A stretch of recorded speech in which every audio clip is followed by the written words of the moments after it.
सुंदर साधु के चरणों में मेरा कोटि कोटि प्रेम प्रणाम जी। वंदो सती गुरु चराणी को, सो करु प्रेमी प्रणाम। अशुभ हरण मंगल करण धनी, श्री देव चंद्र जी नाम। श्री प्राणीनाथ निज मूलपति, श्री महराज शुभ नाम।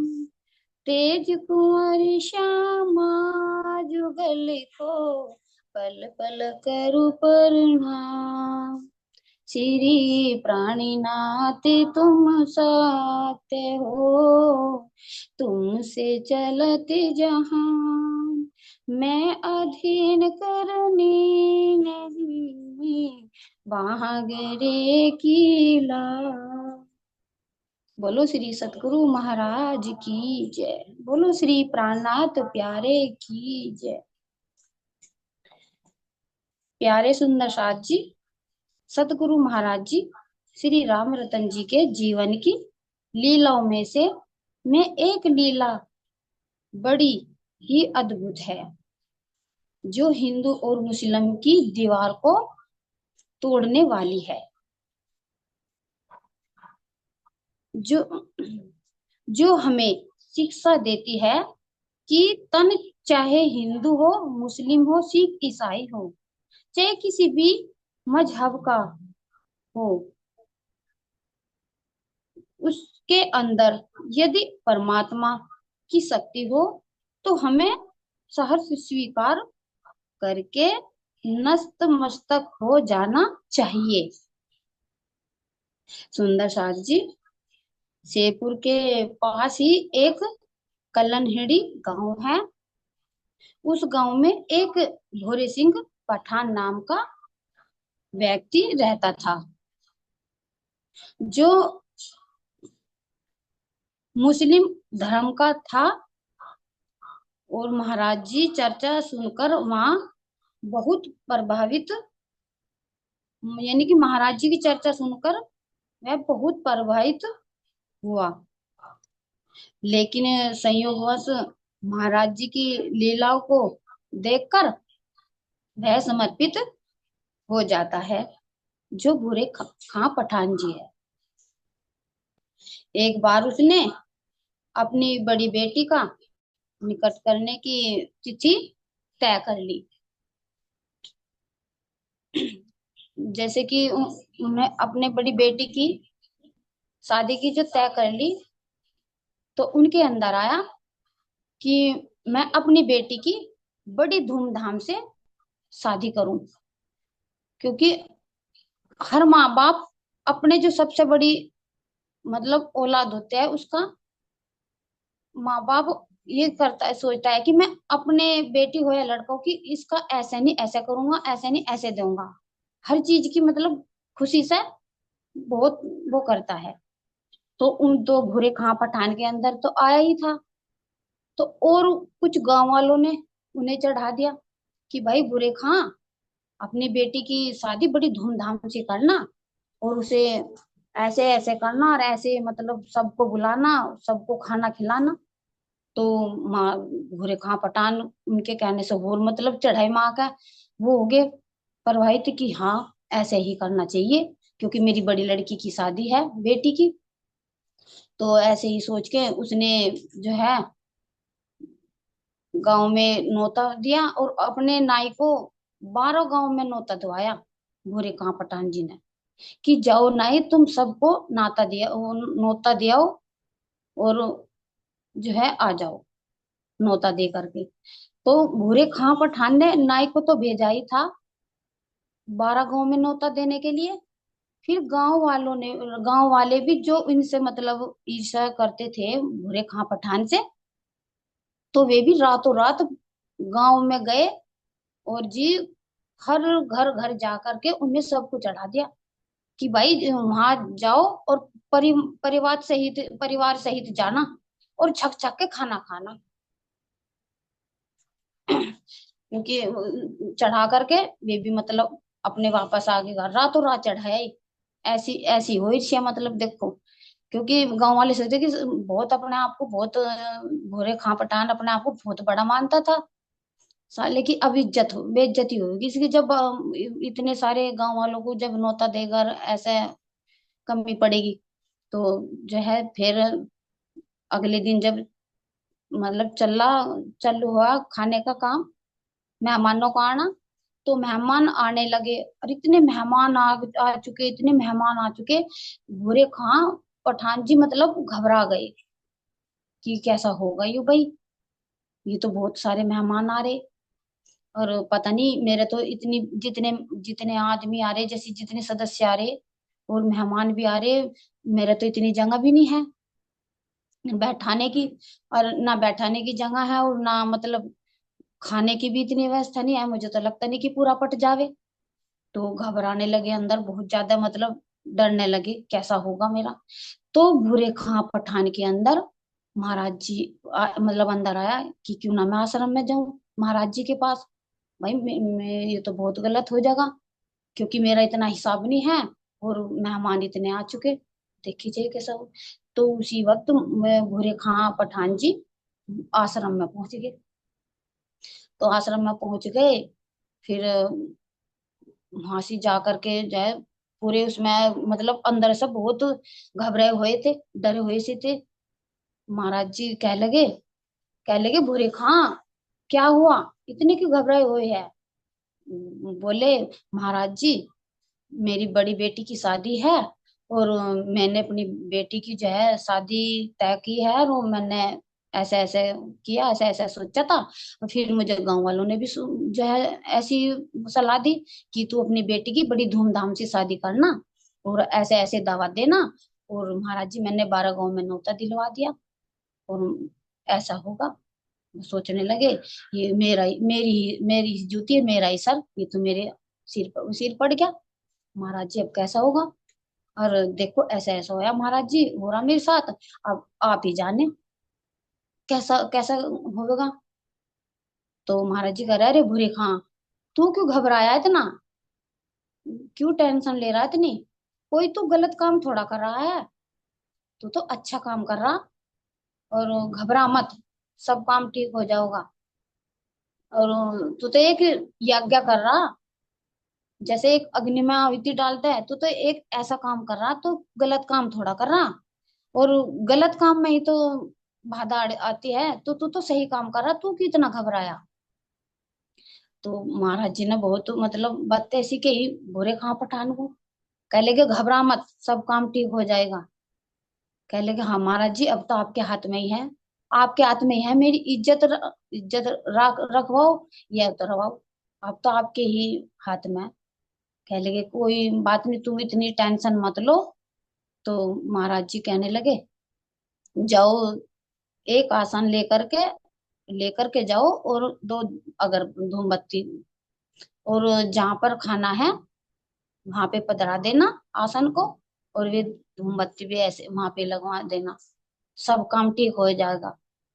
वो भूरे खां पठान एक उस पे विश्वास रखो, सब काम ठीक हो जाएगा। तो इसलिए हमें ये शिक्षा मिलती है कि हम अगर हमें कुछ कार्य करें ना, तो हम कहना हमें घबराना चाहिए, बस अपने सदगुरु महाराज जी पे छोड़ दे। तो महाराज जी ने बुद्धिदास को भेजा इनके साथ, भेज करके पहुंच गए गांव में।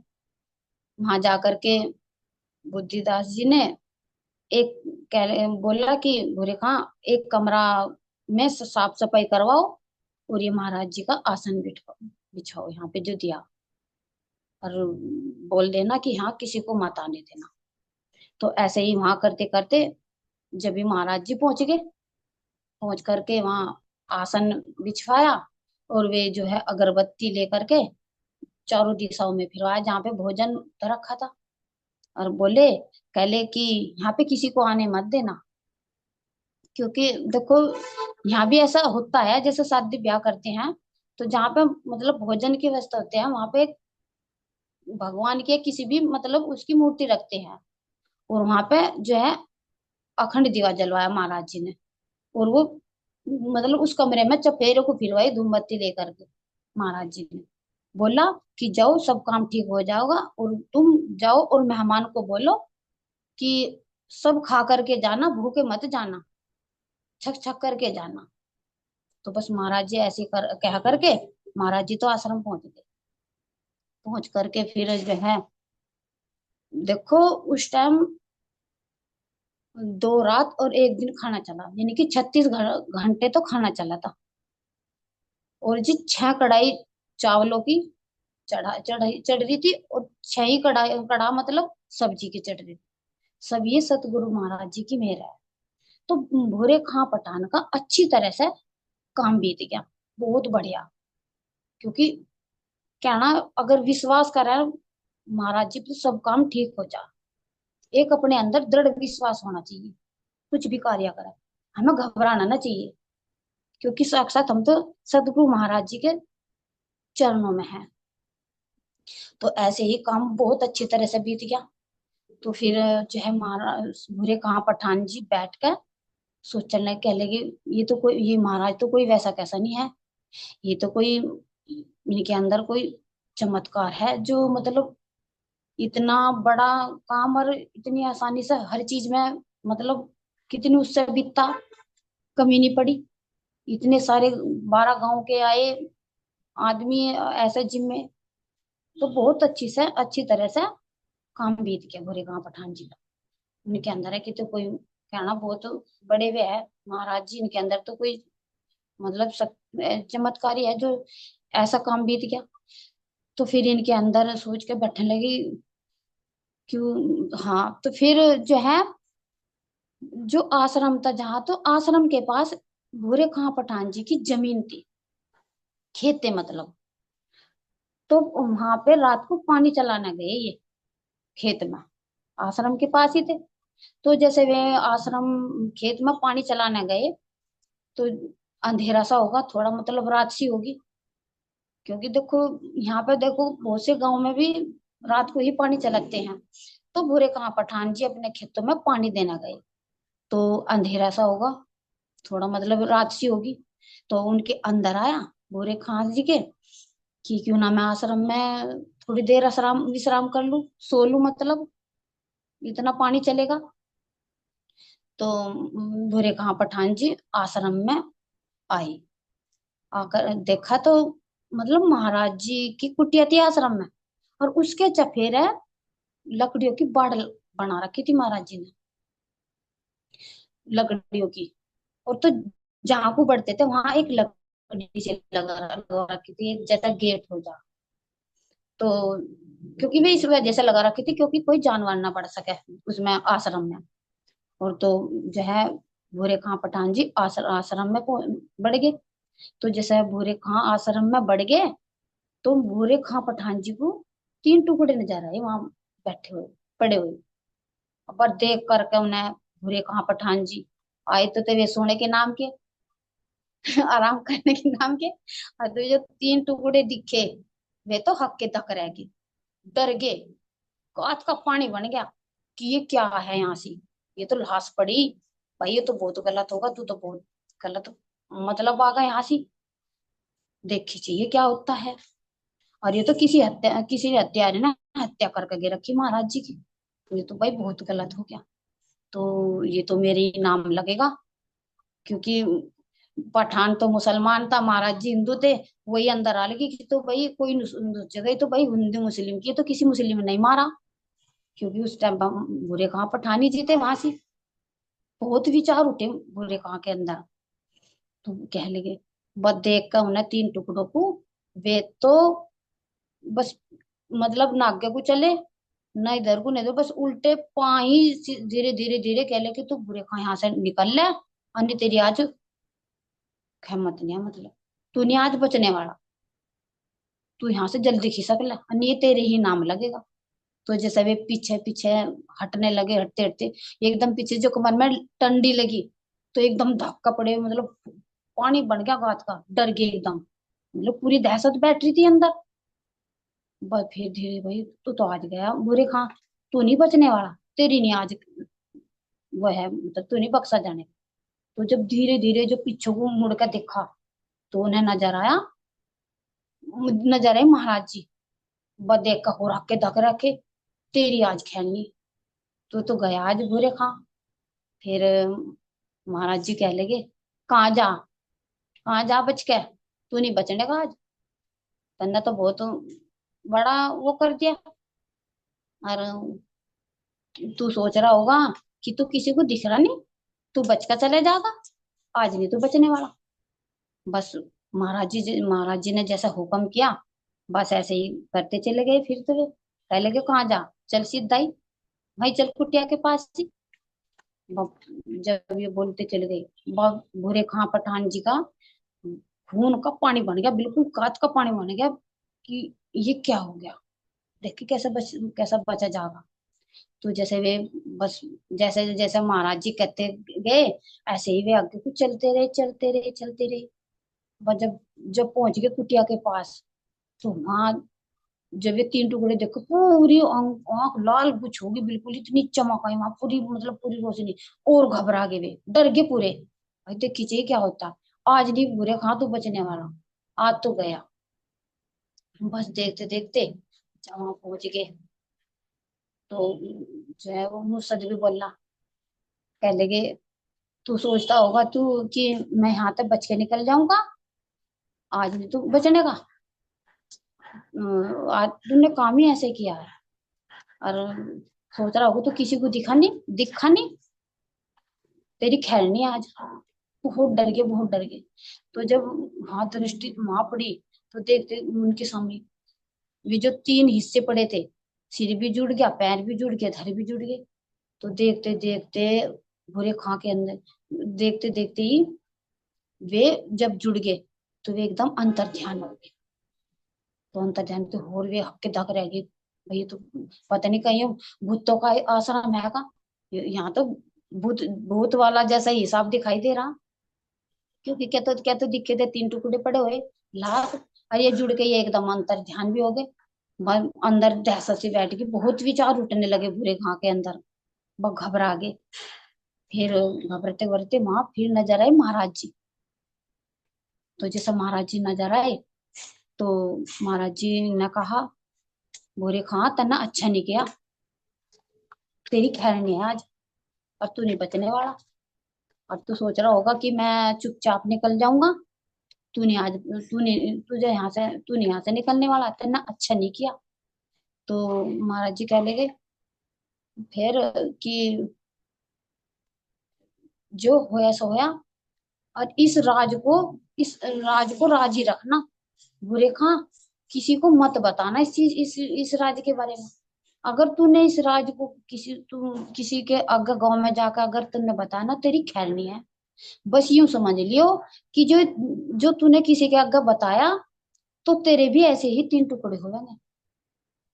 कभी तू किसी के आगे जाके ही राज खोल ले। आज तक ये काम किसी ने नहीं किया जो तूने किया। इस वक्त कोई नहीं आता जिस वक्त तू आया इस आश्रम में। तन्ने बहुत गलत किया। बस इस चीज का ध्यान रखिए कि किसी के आगे भी जी करना आ जाए इस बात का। इस राज को राज ही रखिए, अपने अंदर ही रखिए, बाहर ना प्रकट करिए किसी के आगे।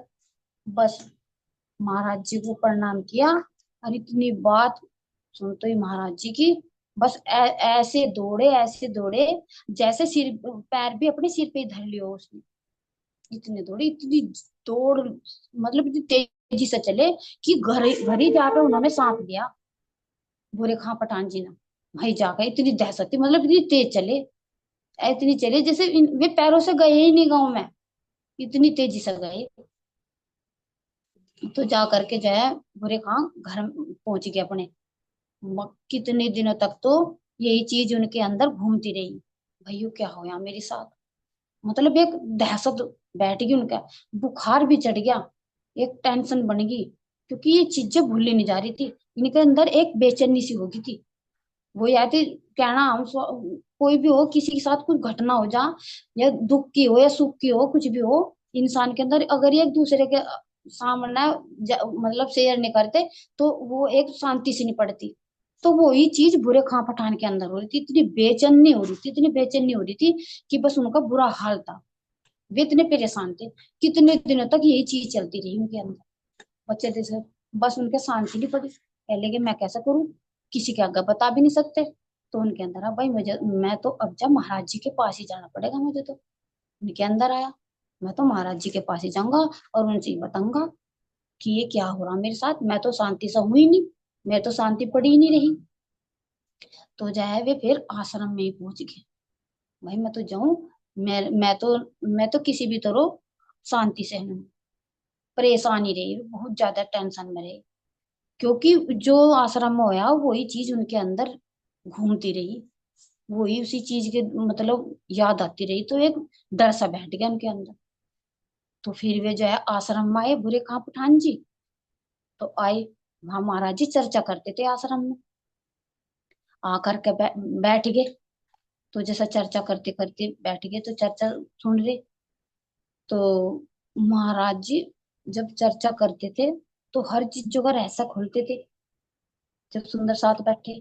तो उसमें जब चर्चा करते थे महाराज जी ना, मतलब कुरान की भी संकेत बोले, शब्द बोले। तो भूरे खां पठान के अंदर आ, हैं, ये तो कुरान के भी शब्द बोल रहे इसमें, क्या चीज है, मतलब जो ये कुरान को के उसमें कुरान के रहस्य भी बोल रहे इसमें। भाई ये तो इनके अंदर कुछ मतलब शक्ति है ऐसी। तो बहुत चीजों का वर्णन किया। तो भूरे कहाँ जब ये चर्चा करते थे और कुरान का जो है जब शब्द बोलते थे, तो उनके अंदर आया, इनके अंदर तो कोई मतलब कोई ऐसी शक्ति है जो मतलब कुरान की भी बात कर रहे। ऐसे तो हमारे उसमें क्या नाम मौलवी करते हैं बहुत, कुरान के हमारी उसमें ही बोल पढ़ते हैं। और ये तो एक पंडित ब्राह्मण है, पंडित है मतलब, जो इस चीज को पढ़ रहे कुरान की उसको। तो जो है सुनते सुनते ना वे अचंभे से में पड़ गए, सोच में पड़ गई। कहने को तो उनको ये हिंदू और हम मुस्लिम, और ये मतलब हमारी कुरान को कुरान के शब्द बोल रहा, तीन के अंदर तो कोई भाई ऐसी शक्ति है। तो वो सोच में पड़ गए भी। सोच में पढ़ते पढ़ते फिर जो है उन्होंने वर्णन किया, जैसे मेहमद होए, अहमद होए, मेहमदी हुई। तो ये कुछ शब्द बोले तो उनके अंदर थोड़ा विचार आया, ये कह लगी तो कोई अल्लाह ताला के वकील है। अब वो तो यही बात, महाराज जी के अंदर साक्षात परमात्मा विराजमान थे, उनकी ही शक्ति थी। तो ये तो अल्लाह ताले के वकील ही हुए जो यहाँ आकर मतलब आत्माओं को जगा रहे, हर तरह के रहस्य खोल रहे महाराज जी। तो जो है फिर महाराज जी से इन्होंने पूछा कि मैं तो ऐसे ऐसे परेशान हूँ और मैं तो महाराज जी ऐसे वो रहा। तो महाराज जी कह लगे, अरे भूरे खां, कोई बात नहीं, तू इतना मत सोच, इतना घबरा मत, और जो होया सो होया। अब तू मतलब इस चीज के अंदर ज्यादा वो ना ले। तो महाराज जी ने ऐसे ही उन्हें समझाया और कुछ संकेत दिए महाराज जी ने। जैसे अहमद होया, अहमद में मतलब श्री देवचंद महाराज जी आगे, और जी मोहम्मद में मोहम्मद साहब जी आगे, और इमाम मेहंदी में श्री प्राणनाथ जी आगे। तो ये संकेत खोले महाराज जी ने, बहुत चर्चा की, मतलब बहुत संकेत खोले, जो भूरे खां पठान जी ने सुन करके एक उन पे विश्वास किया और पूर्ण रूप से समर्पित हुए। तो हमें इससे ये शिक्षा मिलती है, एक तो हमें जातिवाद ना देखना चाहिए कि ये मुसलमान है, हम हिंदू है। अगर हम कुछ कार्य भी करें तो हमें मुसलमान को भी न्योता देना चाहिए, अपने अंदर जातिवाद न लाना चाहिए। एक ये शिक्षा लगा, क्योंकि सबका मालिक एक है, खुदा एक ही है, सबके परमात्मा एक ही है। एक इससे हमें ये शिक्षा मिली कि हम जो भी कुछ कार्य करें तो अपने वजूद के हिसाब से करें, जितना हमारा हिसाब हो।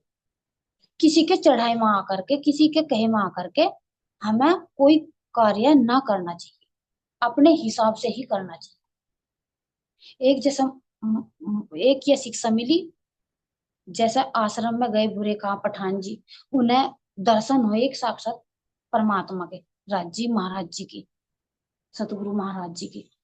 तो जैसा उन्हें दर्शन हुए वे घबरा गए, क्योंकि आश्रम में तो कहना साक्षात परमात्मा ही हो, जो सतगुरु के रूप में हो। हमें घबराना ना चाहिए, एक विश्वास करना चाहिए। और एक जो अगर जैसे कोई सुंदर साथ हो, कोई भी है, किसी सुंदर साथ को महाराज जी दिख रहे सपने में, किसी राज्य के दर्शन हो रहे, किसी चीज मतलब जरा सी झलक दिखे ना, हमें ये चीज किसी को शेयर ना करनी चाहिए, अपने अंदर ही रखनी चाहिए। जैसे भूरे कहाँ पठान जी को दर्शन हुए और वे अंदर ही अंदर घबरा रहे थे। तो एक कहना, किसी के भी दर्शन हो, किसी चीज के भी मतलब हमें आभास हो ना, तो वो अपने अंदर ही रखना चाहिए। एक सदगुरु महाराज जी पर विश्वास करना चाहिए। जैसा भूरे कहाँ पठान जी ने 12 गांव में नुक्ता दिया था सबको, और कितनी अच्छी से बरकत हुई। क्यों हुई? क्योंकि भूरे खां पठान जी ने सदगुरु महाराज जी पे विश्वास किया। उनकी जो है, जो उन्होंने मतलब उन्हें बताया, उनके करने के अनुसार चले, एक विश्वास किया। तो हमें भी कुछ कार्य करना चाहिए ना, तो अपने सदगुरु महाराज जी को छोड़ देना चाहिए, घबराना ना चाहिए। क्योंकि देख रहे हैं, सबको देखा है, सब चीज की रक्षा करने वाले हैं महाराज जी। प्रणाम जी सुंदर साथ जी। जैसे मेरे स्वयं सीखा, माफ करियो जैसे भी कैसा बोला। सब सुंदर साथ जी के चरणों में मेरा कोटि कोटि प्रेम प्रणाम। मेरी दृष्टि शेरपुर में ही जा रही थी। बोलो श्री सतगुरु महाराज की जय, प्राणनाथ प्यारे की जय। बार बार कहती है तुमसे रूहे 12,000, धाम के दूल्हा ले चलो अक्षर पार। बार बार कहती है तुमसे रूहे 12,000, धाम के दूल्हा ले चलो अक्षर पार। मैं तो आया तुमको लेने, मैं तो आया तुमको लेने, बहुत तक करी पुकार। तुम पे रूह है माया का चढ़ा है कुमार, धाम के दूल्हा ले चलो अक्षर पार। बार बार कहती है तुमसे रूहे 12,000, धाम के दूल्हा ले चलो अक्षर पार। अब सखिया कह रही, माया भी तो तुमने दिखाई, हम ना इसको जाने थे। मना किया था तुमने अगर तो हमने जिद क्यों ठानी थी। माया भी तो तुमने दिखाई, हम ना इसको जाने थे। मना किया था तुमने अगर तो हमने जिद क्यों ठानी थी। क्या कारण था पिया बताओ, क्या कारण था पिया बताओ, देखा ये संसार। धाम के दूल्हा ले चलो अक्षर पार, धाम के दूल्हा ले चलो अक्षर पार।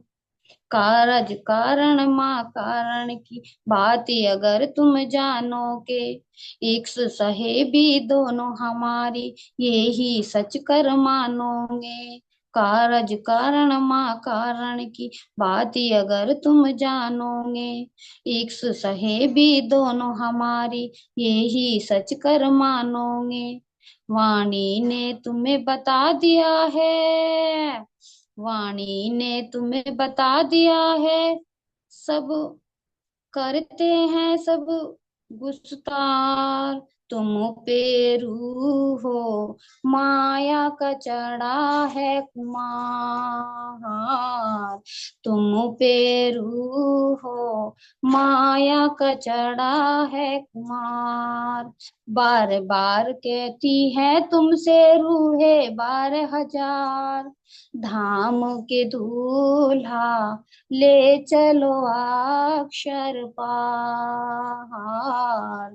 तुम पे रूह हो माया का चढ़ा है कुमार। वाणी भी तो है तुम्हारी, तुम ही पढ़, वाणी भी तो है तुम्हारी, तुमने ही पर्दा डाला है। मेहर मेहर हुक्म और जोश इश्क का भेद इलम से खोला है। वाणी भी तो है तुम्हारी, तुमने ही पर्दा डाला है। मेहर हुक्म और जोश इश्क का भेद इलम से खोला है। खोल दिए हैं भेद सभी, खोल दिए हैं भेद सभी, अब मेरे हो भरतार। धाम के दूल्हा ले चलो अक्षर पार। तुम पे रूह हो माया का चढ़ा है कुमार। बार बार कहती है रूहे तुमसे 12,000। धाम के दूल्हा ले चलो अक्षर पार। धाम के दूल्हा ले चलो अक्षर पार। तुम पे रूह हो माया का चढ़ा है कुमार। बोलो श्री सतगुरु महाराज की जय, बोलो श्री प्राणनाथ प्यारे की जय। प्रणाम जी भाई, बोले सखी जी बहुत अच्छा है ना। महाराज जी के जीवन की घटनाएं भी बताई, उससे सीखने मिलने वाली शिक्षाएं भी बताई, है ना। और अपनी मधुर मधुर आवाज में वाणी गायन करके धीरे धीरे जो राज्य समझा रहे हैं ना, वो इशारा भी कर दिया कि तुम्हारे पे भी माया का खुमार चढ़ा हुआ है ना। बहुत जी अच्छा। मेरे पर तो जल्दी चढ़ रहा। सब पर चढ़ा हुआ है, लेकिन धाम धन्य हाँ। उतार भी रहे हैं धीरे धीरे। बहुत अच्छा वर्णन किया है ना, बहुत संक्षेप में और सार गर्भित तरीके से महाराज जी की इस घटना का वर्णन किया। आपके श्री चरणों में कोटि कोटि प्रेम बड़े। गुरु महाराज की, श्री प्राणनाथ प्यारे की जय, सभी सुंदर साथ की जय। प्रणाम जी। प्रणाम जी, सभी सुंदर साथ के चरणों में कोटि कोटि प्रेम।